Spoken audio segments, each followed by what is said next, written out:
The Grand Assembly Hall on Nexus Prime stretched nearly a kilometer in diameter, with its ceiling lost somewhere in the artificial atmosphere above. Daniel Clark stood in the center of the human delegation zone and felt the weight of 47 alien gazes pressing down on him. 6 months had passed since the Galactic Council had summoned humanity to answer for their crimes, and those 6 months had been nothing but endless circular arguments and thinly veiled threats. The Felkrin dominated the chamber as they dominated most things in galactic politics. Their insectoid bodies gleamed under the station's lights, and their compound eyes reflected everything in fractured images. High Chancellor Zrethka clicked his mandibles together in the pattern that human translators had learned meant deep displeasure. The translator device hanging in the air near Daniel converted those clicks into cold, precise words. The human delegation has rejected every reasonable compromise, the translation said. You occupy territories that were surveyed by the Council 2 centuries before your species achieved faster than light travel. You refuse to limit your military expansion despite having no external threats. You colonize at a rate that destabilizes established trade routes and resource agreements. This cannot continue. Daniel had heard variations of this speech at least 50 times now. The Therians bobbed in their water-filled environmental tanks and added their agreement in sonar pulses. The Korthan observers remained silent as always, but their four-armed gestures suggested they sided with the Council majority. Even the smaller delegations from Rim worlds seemed uncomfortable with humanity's defiance. Ashley Grant stood 2 steps behind Daniel in her military dress uniform. She had been his advisor throughout these negotiations, and she had warned him from the beginning that the Council would never accept humanity as equals. They saw Earth and all its colonies as upstarts who needed to be taught their place. The mathematics of the situation were brutally simple. The Council could field thousands of warships. Humanity had maybe 300 combat-capable vessels scattered across 24 systems. High Chancellor, Daniel said, and his voice carried through the translation network to every delegation present. Humanity has rejected these terms because they are not compromises. You demand we surrender colonies where millions of humans have built lives. You demand we reduce our defenses while you maintain massive fleets on our borders. You demand we accept second-class status in a council that claims to represent all civilized species. The chamber erupted in a cacophony of alien sounds. The Velkrin delegation clicked furiously.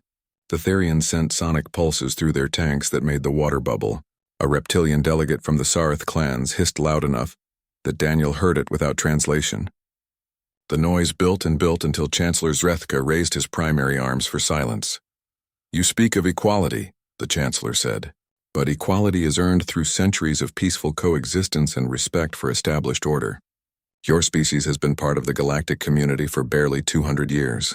You have no ancient heritage, no proven stability, no demonstration of anything except aggressive expansion and militaristic posturing. Daniel felt the anger rising in his chest but kept his voice level. Ancient heritage. Is that what this is about? You want humanity to apologize for being new. We should grovel because our ancestors were still on one planet while yours were building star empires. You should show humility, a Therian delegate said through translation. Young species must learn from elder races. This has been the way for millennia. The way, Daniel repeated. Your way? The way that keeps the same species in power generation after generation. The way that decides who gets which systems based on who surveyed them first, even if they never settled them. The way that treats entire civilizations as children who need guidance from their betters. Ashley touched his elbow gently, and Daniel knew he was pushing too hard. But after 6 months of condescension and threats, something had broken inside him. He was tired of pretending that these negotiations were anything except a show trial where the verdict had been decided before humanity ever arrived. Chancellor Zrethka's mandibles spread wide in what humans had learned was the Velkrin equivalent of a cold smile. Perhaps you begin to understand your position. The Council has been patient with humanity. We have allowed you time to see reason, but our patience has limits. Then let me save us all some time, Daniel said. What are your final terms? The Chancellor gestured and a holographic display appeared in the center of the chamber. It showed human space with 14 colonies marked in red. These settlements will be evacuated within 1 standard year. The colonists will be relocated to your core worlds at your expense. The territories will be administered by the Council until proper surveys determine resource allocation. The display changed to show ship configurations. Your military fleet will be reduced to defensive forces only. No dreadnoughts. No carrier groups. No vessels larger than frigate class. Council observers will monitor your shipyards to ensure compliance. Another gesture brought up trade route maps. All human merchant vessels will require council permits to travel beyond your designated space. Tariffs will be imposed to offset the economic disruption your expansion has caused. These terms are non-negotiable. The chamber fell silent. Every delegation waited to see how humanity would respond. Daniel looked at the holographic display and did the math in his head. 14 colonies meant roughly 8 million people displaced. Reducing the fleet meant scrapping billions of credits worth of ships and leaving human space vulnerable. The trade restrictions would cripple the economy. These terms were designed to break humanity's spirit and reduce them to permanent subordinate status. He thought about the people on those colonies. Farmers on New Columbia, who had spent decades terraforming alien soil into productive farmland. Scientists on Kepler Station who were unlocking the secrets of exotic matter. Families on Liberty Point where children had been born under alien suns and knew no other home. The council wanted him to tell those people that their sacrifices meant nothing because humanity had dared to reach too far too fast. Ashley leaned close and whispered, "Sir, we can't accept this. Fleet Command will never agree to disarmament and the colonial governments will revolt before they evacuate." Daniel nodded slightly. He had known this moment would come eventually. The council had pushed and pushed, waiting for humanity to break. Now they had issued their ultimatum and expected Earth to have no choice except submission. "High Chancellor," Daniel said clearly, "I speak for the United Nations of Earth and all associated colonial governments. We reject your terms." The reaction was immediate and explosive. Delegates surged to their feet or tank edges or perches depending on their biology. Voices overlapped in dozens of languages, all translated simultaneously into an incomprehensible roar. Chancellor Zrethka clicked his mandibles, together so hard that the sound cut through the translation static. "You reject the will of the council," the Chancellor said, and his translated voice carried a note that might have been satisfaction. "Then you accept the consequences. Economic sanctions will begin immediately. All trade with human vessels will cease. All jump routes through council space will be closed to you. You have one standard week to reconsider. If you do not accept these terms by then, we will consider humanity to be an open violation of galactic law. Violations carry penalties," another Velcrin delegate added. "Military penalties if necessary." Daniel gathered his delegation with a gesture. Ashley moved to his right while the other human representatives fell in behind him. They walked toward the exit while the council chamber continued its uproar behind them. Daniel kept his pace steady and his head high. He would not give them the satisfaction of seeing him hurry or show fear. As the doors closed behind them, Ashley spoke quietly. "They're going to come at us with everything they have." "I know," Daniel said. "We can't win a conventional war against the entire council." "I know that too. Then what are we going to do?" Daniel stopped and looked at his military advisor and his diplomatic team. These men and women had spent 6 months trying to find peace, and now they were walking into a war that seemed unwinnable. But he saw no fear in their eyes. He saw anger and determination and something else, something that the council had never understood about humanity. "We're going to go home," Daniel said. "We're going to tell Earth what happened here, and then we're going to show the galaxy exactly what humans do when someone tries to make us kneel." The sanctions hit human space like a shockwave. Exactly 1 week after Daniel Clark rejected the council's ultimatum, every major trade hub from the core worlds to the outer rim received the same message simultaneously, and the message was simple enough that even the smallest independent stations understood it perfectly. Any facility that serviced human vessels would be cut off from council trade networks. Any corporation that maintained contracts with Earth would face complete embargo. Any world that offered human safe harbor would be sanctioned just as heavily as humanity itself. Lisa Monroe had been a cargo captain for 12 years, and she had seen her share of difficulties, but nothing like this. The Steady Hand was a reliable freighter that carried medical supplies and food between human colonies and mixed species stations. She had a crew of 15 good people who trusted her to get them through anything, and right now they were stranded 300 light years from home with nowhere to dock. The first station they approached was Telos Hub, where Lisa had been refueling for the past 5 years. Station control came on the comm with an apologetic tone but firm words. "Steady Hand, you are flagged as a human registered vessel. New regulations prohibit us from providing services to your ship. You need to leave our space immediately. Lisa tried 3 more stations with the same result. The 4th station didn't even respond to hails and simply fired warning shots across her bow when she got too close. She gathered her crew in the mess hall and laid out their situation with complete honesty. They had enough food for maybe 2 months if they rationed carefully. Fuel cells would last another 6 weeks at normal consumption. The medical supplies in their cargo hold would spoil in 90 days without proper cold storage. They're trying to force us to surrender the ship, her navigator Frank Torres said. He was a quiet man who rarely spoke unless he had something important to say. If we give up now and hand over the cargo to some council corporation, they'll probably let us book passage home. Probably, Lisa repeated. And what happens to the steady hand? What happens to all the human ships out here? We just abandon everything we've built and crawl back defeated. Her engineer Danny Webb shook his head. I didn't sign up to die drifting in the black either, Captain. There's got to be another option. Lisa pulled up a star chart on the mess hall display. She highlighted the blockade points where council ships were stationed and the known jump routes that connected human space to the rest of the galaxy. Every single route was covered. The council had done their homework and they had humanity boxed in completely. What about the dead zones? Frank said suddenly. Everyone turned to look at him. The dead zones were regions of space that appeared on every navigation chart, with warnings in multiple languages. Unstable jump points, unexpected gravity wells, radiation bursts that could fry a ship's systems. Every pilot learned to avoid them during basic training. The charts say avoid at all costs, Lisa said. Council charts say that, Frank replied.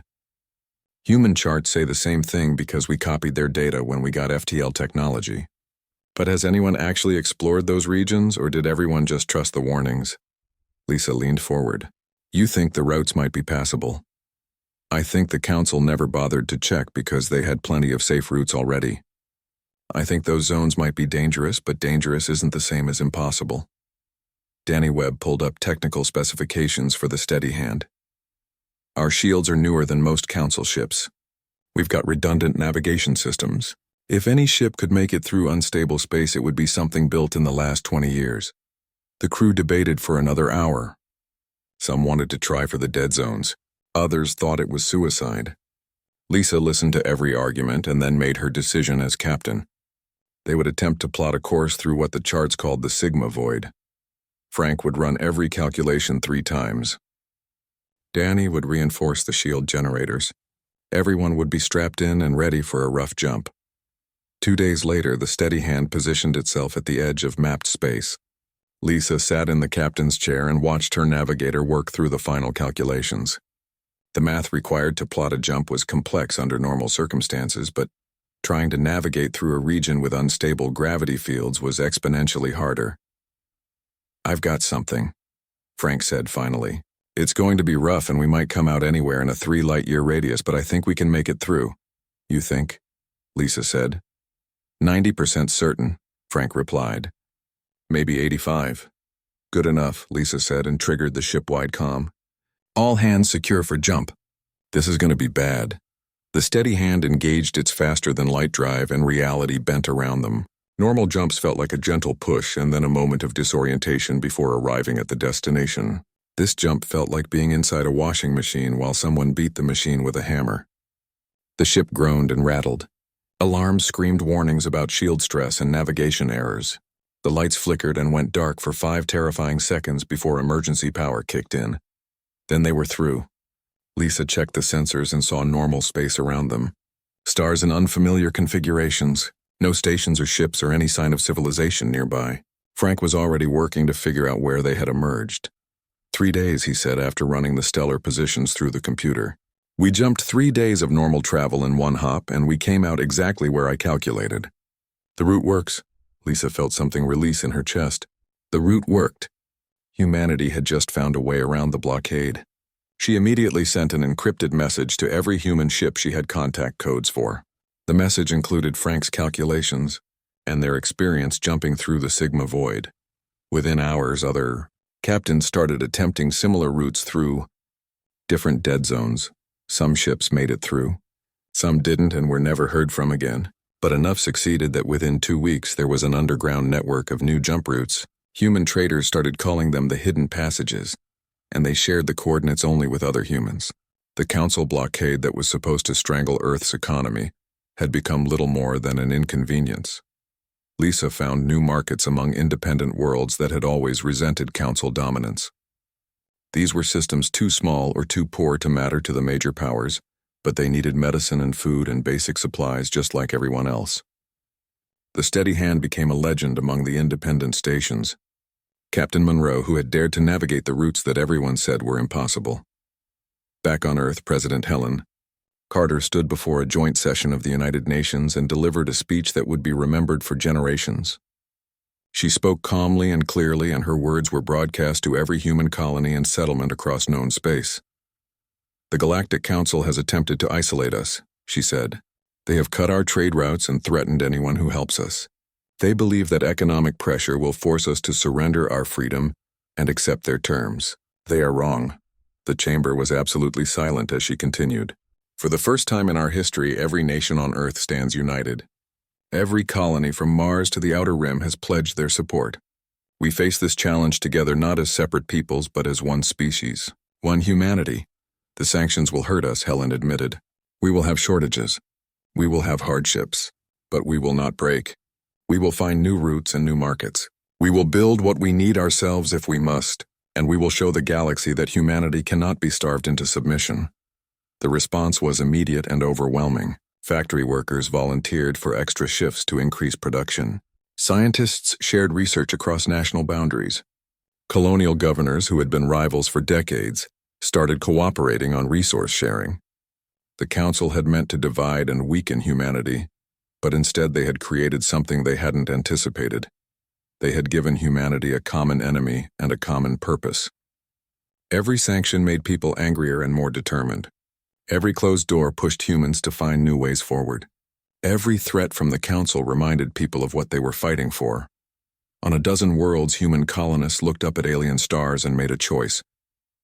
They would not abandon the homes they had built. They would not surrender to threats from species who had never set foot on their soil. If the galaxy wanted to see human stubbornness, then they would witness it in full measure. Lisa Monroe docked the steady hand at an independent station called Haven's Gate and was greeted like a hero.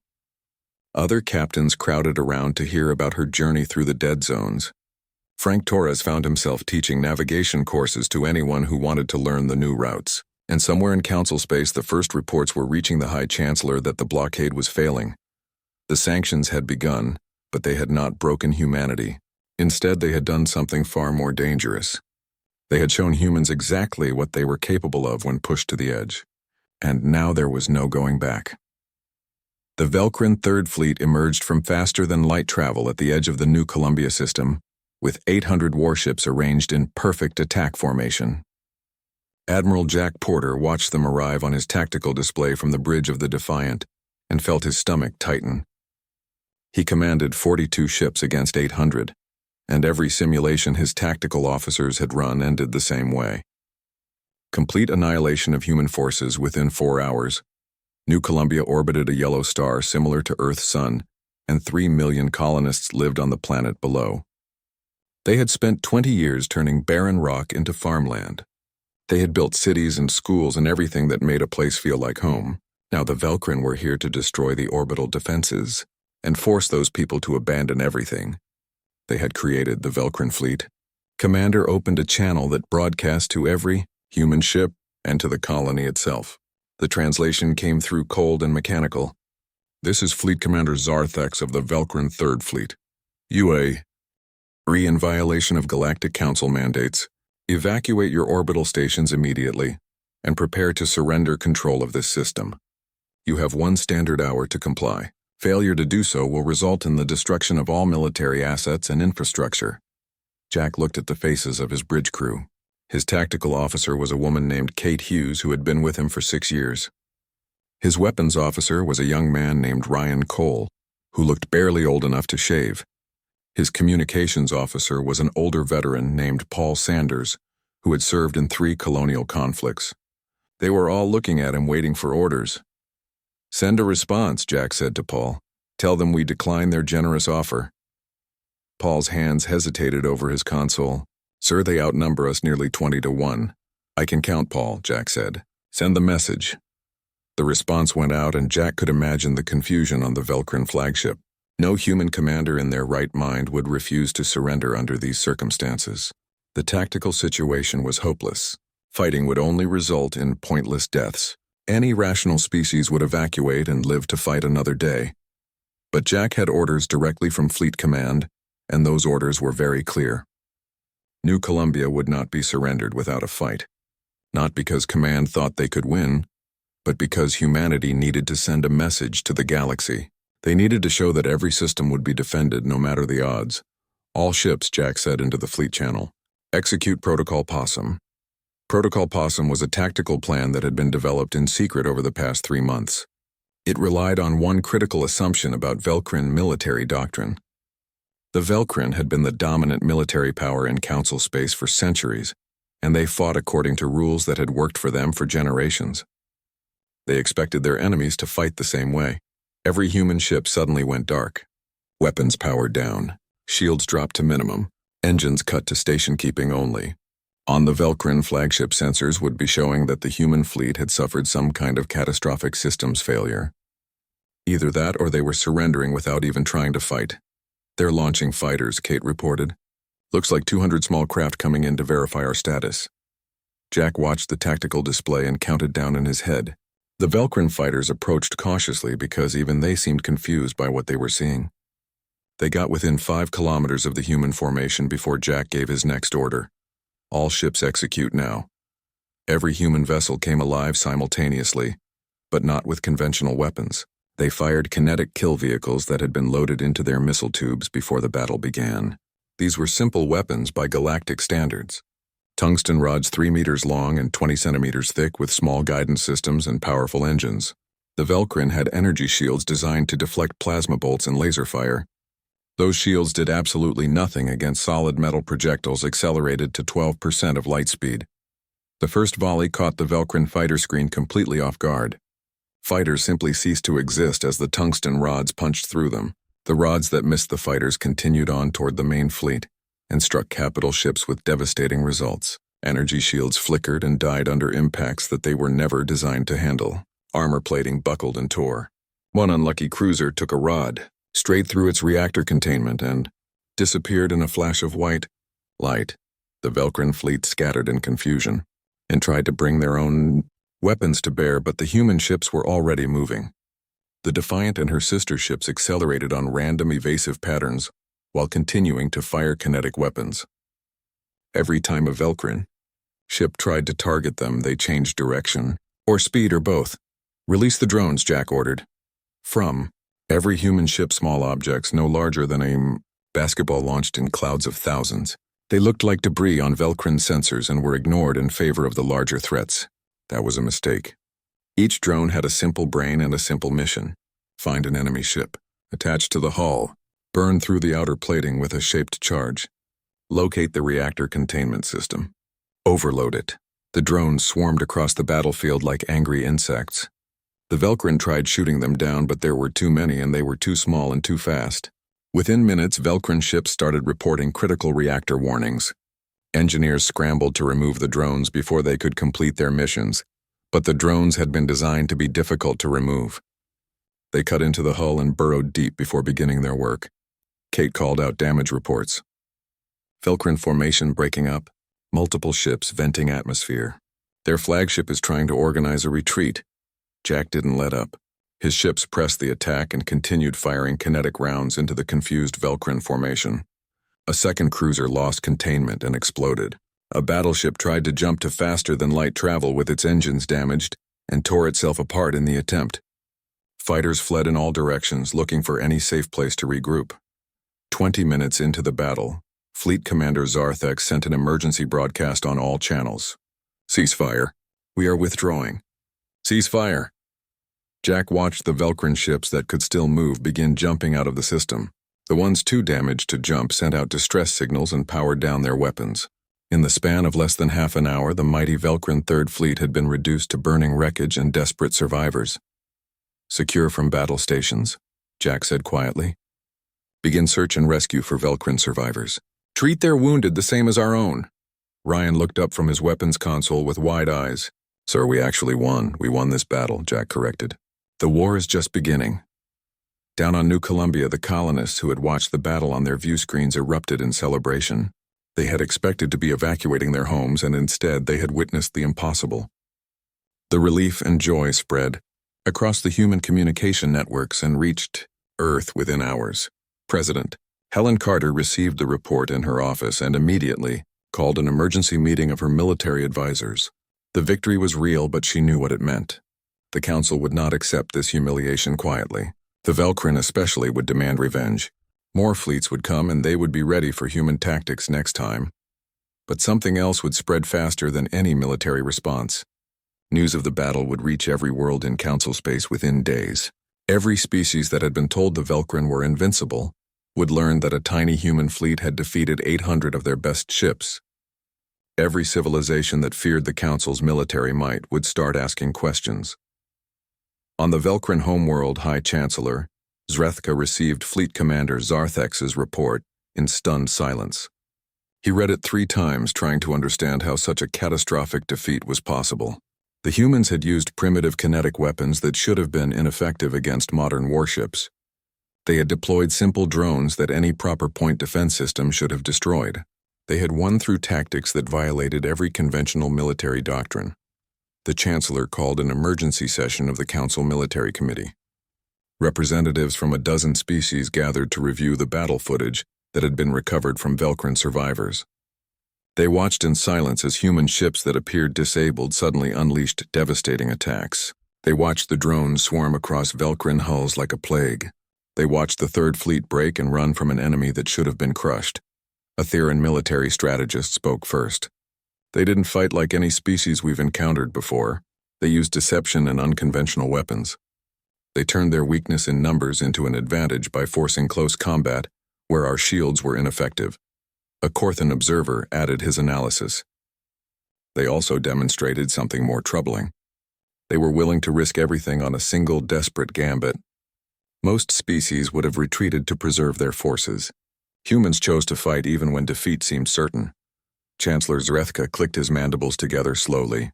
He was beginning to understand that humanity was not just another young species that needed to be brought into line. They were something different and something dangerous. They didn't follow the patterns that governed galactic warfare. They innovated and adapted and refused to accept defeat, even when all logic said they should surrender. The Battle of New Columbia changed everything. Human morale soared while Council confidence wavered. Independent worlds that had been considering alliance with Earth now moved forward with negotiations. And most importantly, the galaxy learned a lesson that would reshape the balance of power for generations to come. Humanity would fight. They would fight dirty if they had to. They would use weapons and tactics that made traditional military planners uncomfortable, and they would win battles that everyone said were impossible to win. The question now facing the Galactic Council was whether they wanted to continue pushing humanity or whether they needed to find a way to coexist with a species that refused to play by anyone's rules but their own. The news of the Velcrin defeat spread through galactic space faster than any ship could travel. Within 48 hours, every major civilization had received detailed reports of what happened at New Columbia, and the reaction was exactly what humanity had hoped for. Fear. The species that everyone had, dismissed as primitive and reckless, had just humiliated the Council's most powerful military force, and now the entire galaxy was scrambling to reassess everything. They thought they knew about humans. Peter Hayes commanded a small team of human intelligence operatives who specialized in information gathering. He was not a soldier in the traditional sense, but he was very good at getting into places where humans were not supposed to be. 2 weeks after the Battle of New Columbia, his team infiltrated a Therian listening post on the border of neutral space, and what they discovered there changed the entire strategic picture. The listening post was a small facility with maybe 30 Therian personnel monitoring communications across a dozen systems. Peter and his team of 4 specialists approached in a civilian transport that had been modified to hide their weapons and equipment. They docked under false credentials, claiming to be independent traders looking for navigation data. The Therians were suspicious but not alarmed. Humans were not known for covert operations and certainly not for attacking diplomatic facilities. That assumption cost them. Peter's team moved through the station with practiced efficiency. His technical expert Jenny Clark disabled the security systems, while his communications specialist Larry Newton began copying everything from the station's main database. Within 20 minutes they had control of the facility, and not a single shot had been fired. The Therians were detained in their own conference room, looking confused and frightened. Peter sat down at a console and began reviewing the intercepted communications that the Therians had been monitoring. What he found there made him forget about the tactical situation entirely. The files contained internal council communications between military strategists and intelligence analysts. They contained psychological assessments of humanity. They contained strategic recommendations and threat evaluations. And every single document revealed the same disturbing truth. The Council was terrified of humans. Not because of their weapons or their ships or even their victory at New Columbia. They were terrified because they could not predict what humans would do next. Peter read report after report from Council analysts struggling to create accurate behavioral models for humanity. Every attempt failed because humans did not follow the logical patterns that governed other species. One document in particular caught his attention. It was written by a Korthan military strategist named Velthar, who had studied human history from Earth's information networks. The report was titled, Unconventional Warfare and the Human Problem. Peter read through it with growing understanding of just how deeply humanity had unsettled the galactic order. The report outlined dozens of examples from human military history. It described how Earth armies had won battles against superior forces through deception and unexpected tactics. It analyzed human willingness to take casualties that other species would consider unacceptable. It examined human resistance movements that had fought for years or even decades against occupying powers. The conclusion was stark and simple. Humans did not fight to win by conventional metrics. They fought because they refused to lose, and that made deterrence impossible. Peter copied everything and sent it back to Earth through encrypted channels before his team withdrew from the listening post. They left the Therians unharmed, but with a clear message. Nowhere in Council space was truly safe from human intelligence operations. If they could infiltrate a military listening post this easily, then what else could they do? The information Peter gathered reached military intelligence within days, and the analysis began immediately. Earth strategists realized they had a weapon more powerful than any kinetic kill vehicle or drone swarm. They had the Council's fear. And fear could be cultivated and directed and used to achieve objectives that military force alone could never accomplish. Other incidents reinforced the pattern. A human research vessel called the Explorer stumbled across a Velcrin supply depot in a system that was supposed to be off-limits to civilian traffic. The ship was crewed by 9 scientists led by a biologist named Greg Marshall, who had never seen combat in his life. According to every rule of warfare, they should have immediately retreated and reported the depot's location to proper military channels. Instead, Greg Marshall and his crew of researchers spent 6 hours studying the depot's defenses and then developed a plan to capture it. They used their survey equipment to jam communications. They modified their atmospheric sampling drones into makeshift weapons. They created a diversion with their shuttle while the main team infiltrated through a maintenance airlock. By the time the Velcrin garrison realized what was happening, they were already surrounded by scientists wielding improvised weapons and looking entirely too confident for people who had no military training. The depot commander surrendered without a fight. Greg Marshall and his crew of 9 had just captured a military facility, defended by 200 Velcrin soldiers. When asked later why he attempted something so dangerous, Greg simply shrugged and said that leaving the depot operational seemed like a waste of an opportunity. The Velcrin were so shocked by the audacity of the attack that they forgot to destroy their intelligence files before surrendering.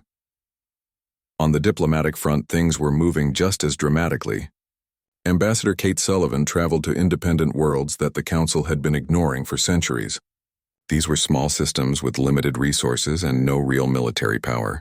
They had always been forced to accept whatever terms the Council offered because they had no alternatives. Kate changed that calculation. She arrived at each world with a simple offer.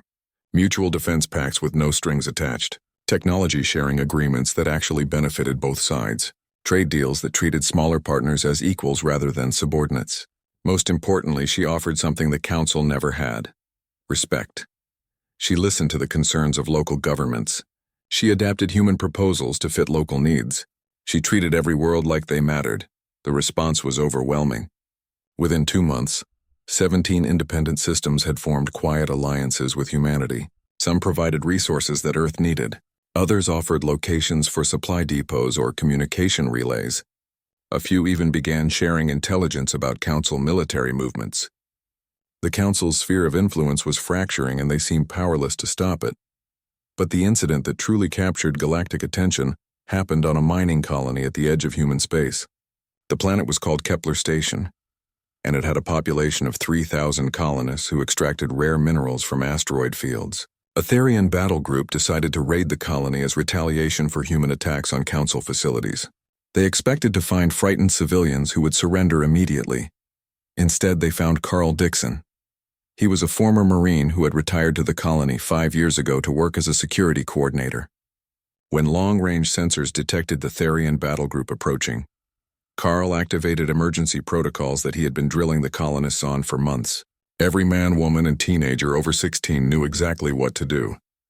The colonists turned their mining equipment into weapons. Ore haulers became improvised armored vehicles. Industrial lasers meant for cutting rock were repurposed for defense. Explosive charges used in mining operations became booby traps and ambush weapons. When the Therians landed, they found themselves facing not helpless civilians but an entire population that had fortified every building and prepared every street for combat. The battle lasted 18 hours. The Therians had military training and proper weapons, but the colonists had home field advantage and absolute determination. Carl coordinated the defense from a command post in the main habitat, while mining teams used their knowledge of the asteroid fields to launch hit and run attacks on Therian positions. Families that had been neighbors for years fought side by side defending their homes. In the end, the Therians retreated after losing a third of their forces. They had never encountered resistance like this from a civilian population. Most species would have surrendered or evacuated when faced with military assault. These humans had fought with everything they had, and made the Therians pay for every meter of ground. News of the battle spread across human space and became a rallying cry. If 3,000 miners could hold off a Therian battle group, then what could trained military forces accomplish? Morale surged even higher, and recruitment for colonial defense forces increased by 200% in the following month. The Council met in emergency session to discuss the deteriorating situation. Intelligence reports painted a disturbing picture. Human ships were evading blockades. Human operatives were infiltrating secure facilities. Human diplomats were peeling away Council allies. Human colonists were demonstrating that even civilians would fight rather than submit. Every attempt to contain or control humanity seemed to backfire and make them stronger.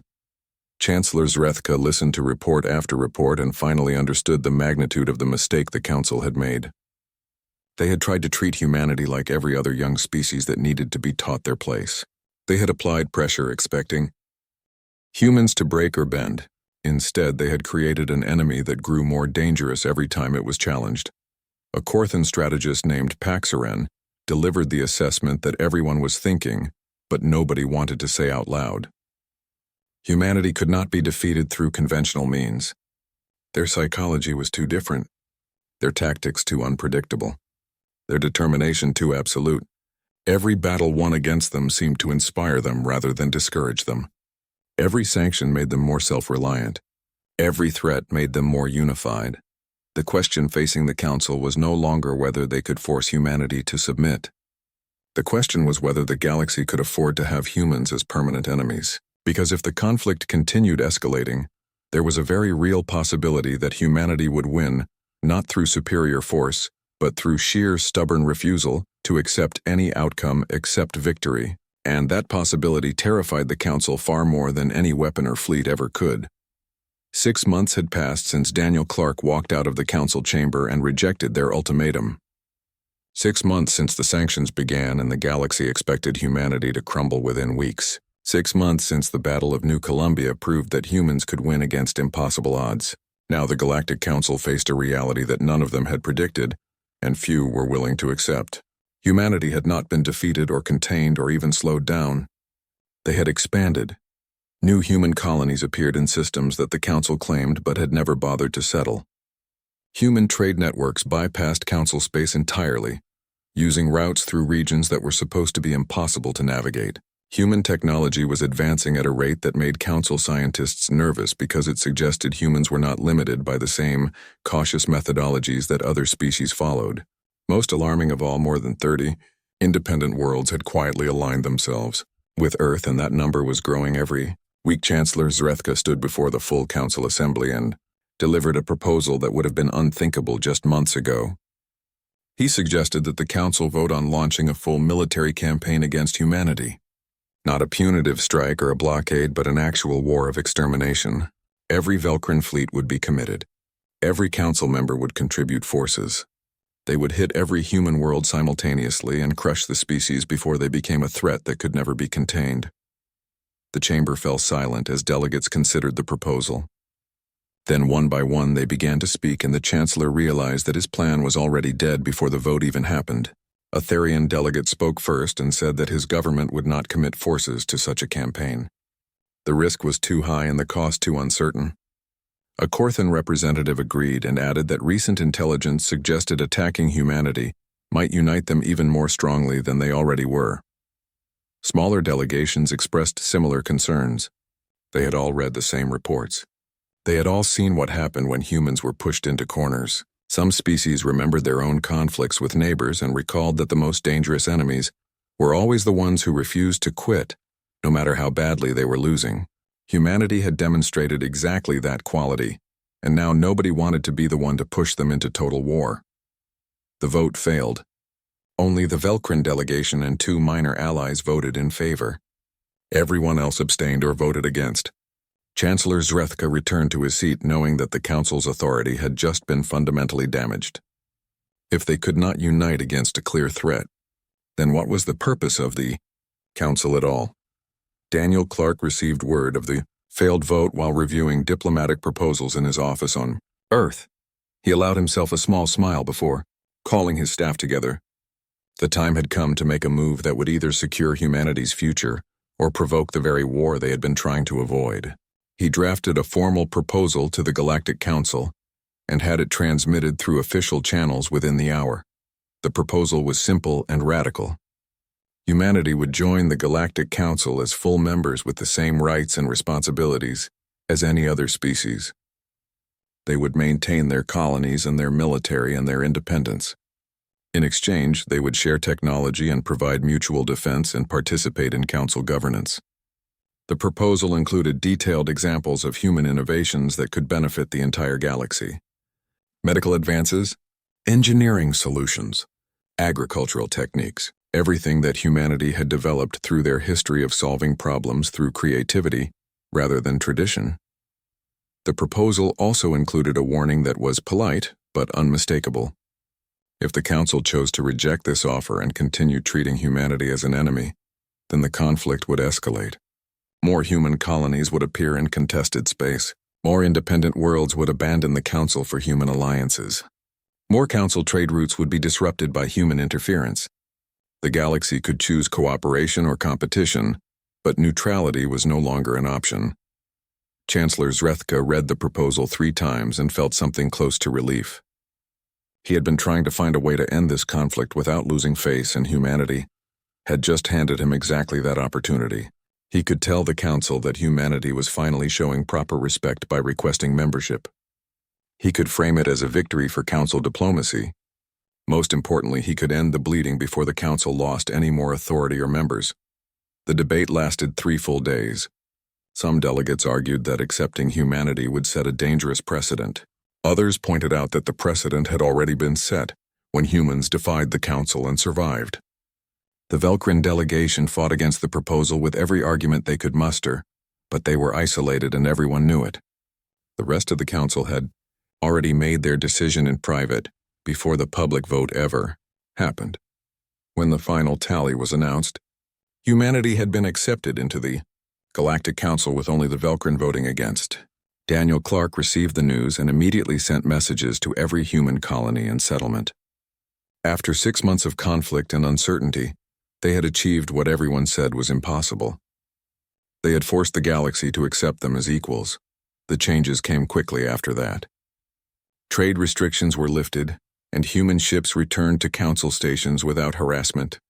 The blockades dissolved as Council military forces withdrew to their normal positions. Diplomatic channels opened between Earth and dozens of species that had been hostile just weeks before. The galaxy began the difficult process of adjusting to a new reality, where humanity was not a problem to be solved, but a partner to be engaged with. Admiral Jack Porter received a promotion and a new assignment. He was named head of the Joint Human Council Defense Initiative, which was supposed to coordinate military cooperation between Earth forces and Council fleets. His first meeting with Council military officers was awkward and tense, but he started by acknowledging their concerns directly. Yes, humans fought differently than other species. Yes, human tactics could be disturbing to observers used to conventional warfare, but those same tactics could be devastating to enemies of the Council. He shared intelligence that human scouts had gathered about a threat that everyone had been trying to ignore. Unknown vessels had been detected at the edge of explored space. They came from the galactic rim where no major civilization had ever developed. They did not respond to hails or follow any established protocols for contact. Several independent settlements had gone silent after these vessels passed through their systems. The threat was real and growing, and the Council had been too focused on internal conflicts to properly address it. Jack proposed joint operations to investigate these unknown vessels. Human ships with their unconventional sensors and Council vessels with their advanced weapons working together. The Council officers agreed reluctantly at first, but agreed nonetheless. They could all read the tactical assessments. If hostile forces were coming from the rim, then the galaxy would need every advantage it could get. Lisa Monroe received recognition as a navigation pioneer. The routes she discovered through dead zones were officially designated the Monroe Passages and were added to every navigation database in Council space. She continued flying the steady hand, but now with official Council credentials that opened doors across the galaxy. Independent stations that had welcomed her during the sanctions became wealthy trade hubs as more ships followed her routes. She had become living proof that human innovation could benefit everyone. Greg Marshall and his team of scientists were invited to join a Council research initiative studying exotic matter.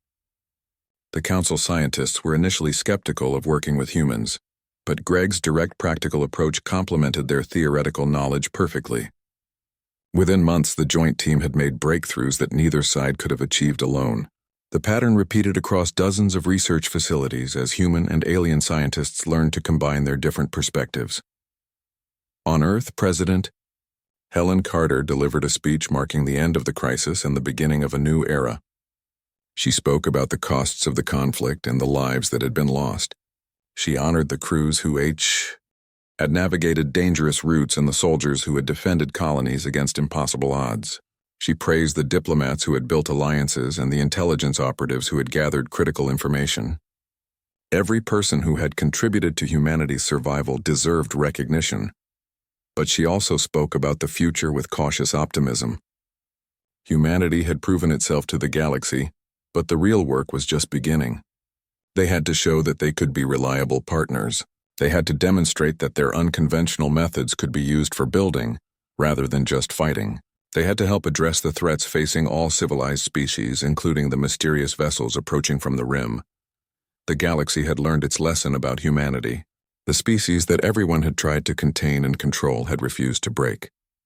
They had found ways around every obstacle. They had won battles they should have lost. They had turned enemies into reluctant allies. Most importantly, they had demonstrated a fundamental truth about human nature. Humans did not know how to quit. When faced with impossible situations, they found solutions that nobody else had considered. When threatened with destruction, they fought back with everything they had. When told they could not succeed, they succeeded anyway just to prove it was possible. Chancellor Zrethka met privately with Daniel Clark a week after humanity officially joined the Council. The Velcrin leader wanted to understand how a species so young had managed to outmaneuver civilizations with thousands of years of experience. Daniel's answer was simple. Humans had nothing to lose. They were newcomers with no ancient heritage to protect and no established position to maintain. That freedom allowed them to take risks that older species would never consider. The Chancellor asked if humanity would have really continued fighting even if it meant their extinction. Daniel looked at him and said yes without hesitation. Humans would have fought until the last ship was destroyed and the last colony was gone because surrender was never an option. The Velcrin leader understood then that the Council had been fortunate.